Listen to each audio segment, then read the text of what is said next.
Ever feel like you've seen every World War II movie out there? The grand battles, the famous generals, the black and white morality. But what about the stories that get lost in the mud and the fog?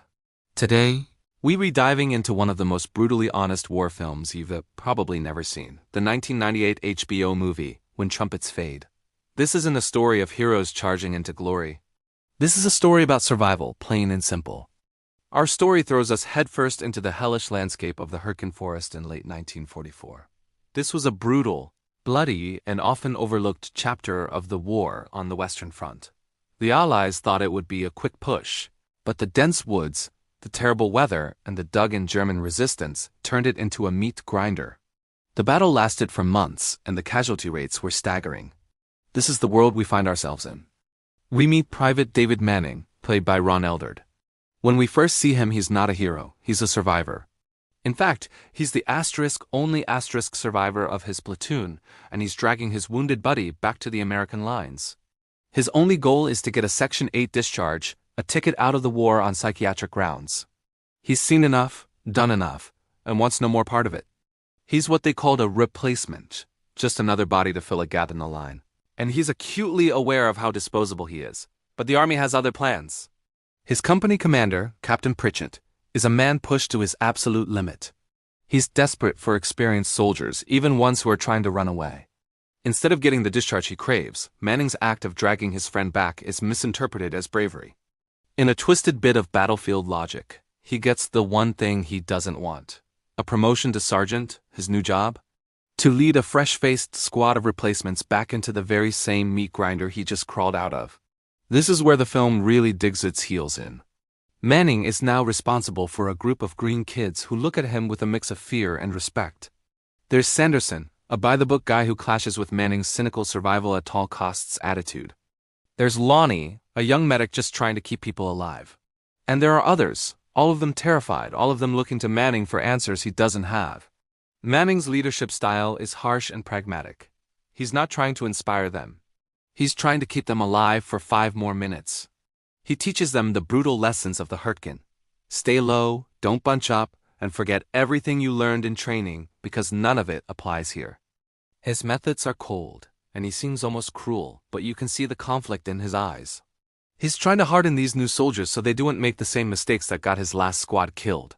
He's seen what sentimentality and inexperience do in this forest, and it's not pretty. The squad's first mission is a reconnaissance patrol. It's a tense, nerve-wracking crawl through the woods, where every snap of a twig could mean death. The film does an incredible job of capturing the paranoia and claustrophobia of forest combat. You're not fighting an army. You're fighting shadows, landmines, and the ever-present German machine guns. The infamous MG-42s that the G is called Hitler's buzzsaw. During this patrol, Manning is forced to make a terrible choice to ensure the squad's survival and complete the mission. It's a decision that further alienates him from his men, especially Sanderson, who can't understand Manning's seemingly heartless calculus of war. But for Manning, it's just another Tuesday in the Hürtgen Forest. Survival isn't about being a good person. It's about making the choice that gets you to tomorrow. Back at the command post, the pressure is mounting from the top. The generals want progress, and Captain Pritchett is the one who has to deliver it.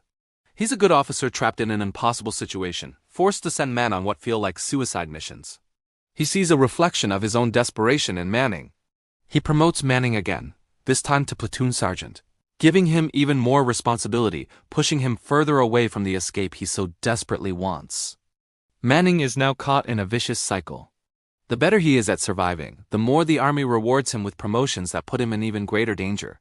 He's a victim of his own competence. He tries to reject the promotion, but Pritchett gives him an ultimatum: lead the platoon, or face a court-martial and a firing squad for cowardice. Trapped, Manning has no choice but to accept. The film's climax centers on a major assault to take out a set of German 88mm artillery guns that have been pounding the American positions. It's the big push. Manning now has to lead his platoon, including the men who hate and fear him, into the teeth of the German defense. The final battle is a masterpiece of gritty, realistic combat. It's chaotic, confusing, and utterly terrifying.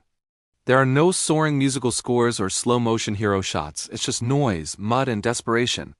Men fall, plans go wrong, and Manning is right in the thick of it, forced to improvise and adapt just to keep his men moving forward. In the chaos, Manning finds himself facing the German guns almost single-handedly. In a moment of pure, desperate action, he does something incredibly brave. It's not for glory or for country or for some abstract ideal.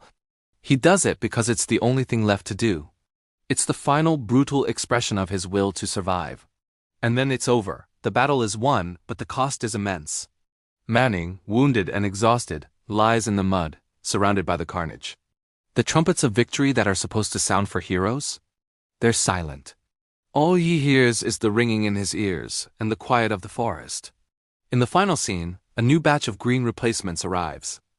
A young, fresh-faced private approaches the weary, battle-hardened Manning. He looks just like Manning did at the start of the film. And in that moment, Manning sees the whole horrifying cycle beginning again. He's become the very thing he ran from, a seasoned NCO, a leader of men, a permanent resident of this hell.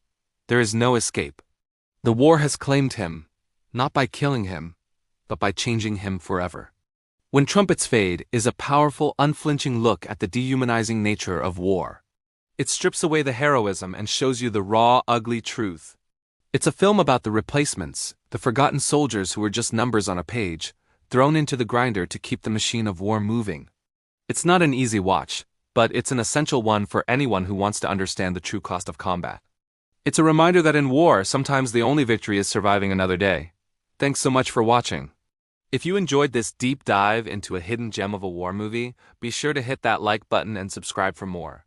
Let me know in the comments what you think of When Trumpets Fade, or if there are other overlooked movies you'd like me to cover. See you in the next one.